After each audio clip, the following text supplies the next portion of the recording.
All right, hey, we're almost done with the semester exam review. We are now starting part 3. Maybe it's the last one, maybe it's not. I'm not sure. We shall find out. But here we go with part 3.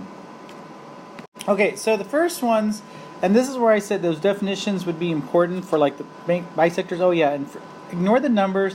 Just make sure you find the right question because the numbering system might be off as usual. It should be actually kind of way off at this point, but we'll see. Anyways, so here we go. What do we know? This right here, because this is an angle bisector, you should be able to tell, and maybe add drawings to your definitions of what is an angle bisector, what could it look like, what could a perpendicular bisector look like, stuff like that. So this one right here is an angle bisector. Well, what does that mean? That means the angles are congruent. And I think there's going to be some questions where you have to identify those. Anyways, so that means here that 12x minus 3 is equal to 9x minus 6. Okay, so variables to the left, numbers to the right. I get minus 9x, that would be 3x. I would get plus 3 over here, which would be negative 3.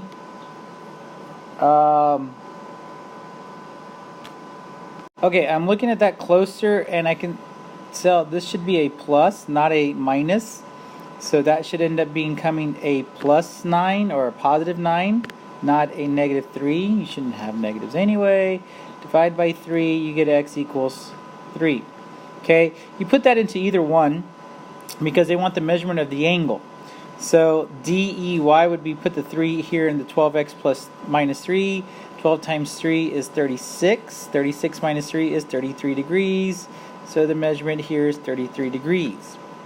Okay, for the next one, that one is a perpendicular bisector. Okay, what's the difference between a perpendicular bisector and a median? They both give you these little hash marks, but the perpendicular bisector is the only one that gives you a 90-degree angle with those hash marks. So what does that tell me again? Same thing, 8x minus 8 is equal to 6x plus 2.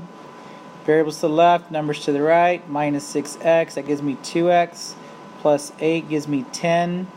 So divide by 2, x equals 5.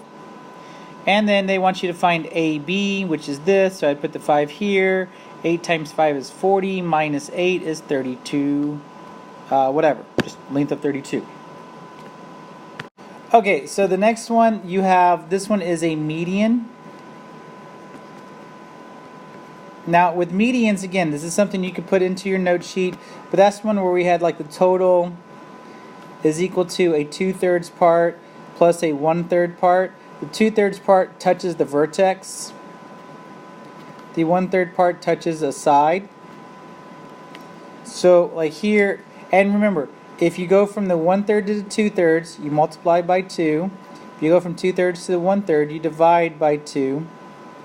So here I've got a 1/3 part, and I need to get from here to here. So if I multiply by 2, I get 12.2. And then if I want to find LZ, L to Z, this whole thing, well, I just need to say, add those two together. So LZ, I'm going to change that to a different color so y'all can see that better. LZ would be equal to 18.3. Then find MW. Oh, MX is 21.6. So they tell us here that this whole thing is 21.6, but they want us to find the 2/3 part. If you go from the total to one of those, you just multiply by that fraction. So we want to multiply 2/3 times 21.6. So I'm going to say 2/3 times 21.6, which should give me, let's see here, about 14. Should give me about 14.4. So MW is 14.4. Now I'll explain that in class if you like how I got that. Alright, again, something like this, we need to make sure we know our a squared plus b squared equals c squared Pythagorean theorem formula. Be prepared that you're going to also be able to tell me like not only that, but about the acute and obtuse, but we'll look at that in a second. So make sure you have this. This one's simple. We're just saying 6 squared plus 8 squared equals 100. Then you take the square root, so x is equal to 10. Remember, if they give you the c, you're going to subtract. If you've got like if c is x, then you're going to add.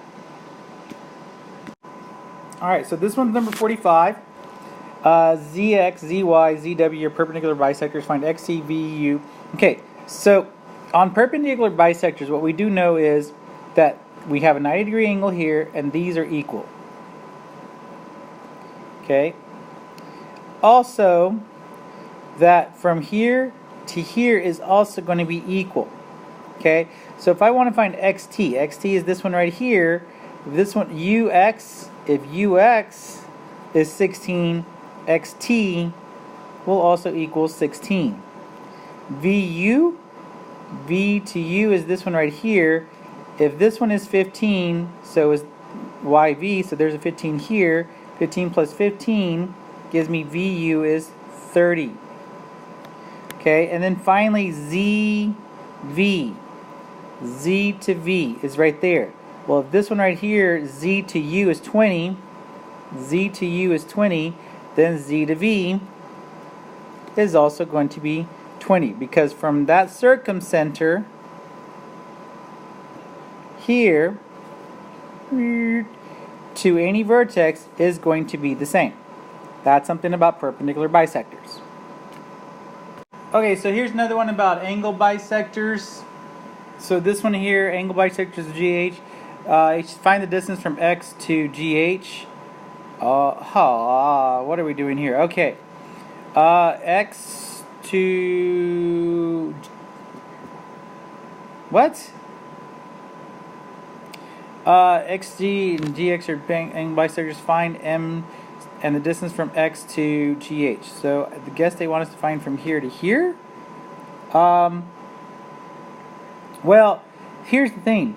There is a rule that says from here to a side is supposed to be the same distance like that.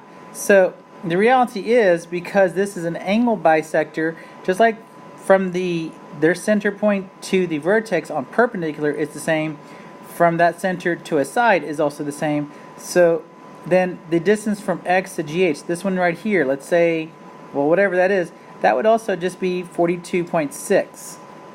I mean, there's a reason for that number. And all these other stuff you didn't need. That's it, plain and simple. Okay, so let's remember here on this one we want to order, notice this one talking about sides, but we want to know like the angle measures, and all triangles add up to 180 degrees. So if you add the 68 plus the 37, let's see, you got 105. So if I say 105 minus 180, I get 75, which would give me, this angle would be 75. Okay, so that means then this side, going opposite, would be the shortest. So here, I'm saying KM is the shortest. Then I would go across and say KL, and then finally this way and say ML, or some combination of that. Okay, so kind of keep that in mind. Now, the next one involves the hinge theorem, which we just covered, and is saying like that this, since this is larger, the 2x minus 12,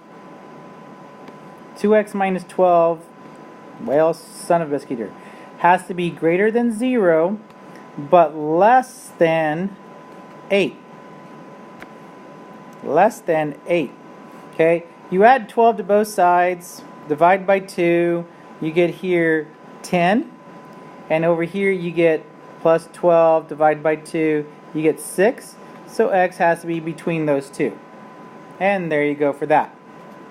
Okay, so here we go back to looking at the definition. Again, the orthocenter is the point of concurrency for the altitudes. So you just make sure you know that. That should be fine. You're going to have, it could be orthocenter, it could be circumcenter, so just keep that in mind. True, false. A triangle has side lengths of 7.5, 4.5, and 12.5. Again, add the smaller two. So 7.5 plus 4.5 which would give you 12. 12, is that greater than 12.5? No, it's not. It's less. So this one is a no. Okay, what is the range? Remember, when we see range of a triangle with two sides, we add them together and we subtract. Remember, always bigger minus the smaller. So this one tells me that my range would be between 5 and 13. Okay, and there you go.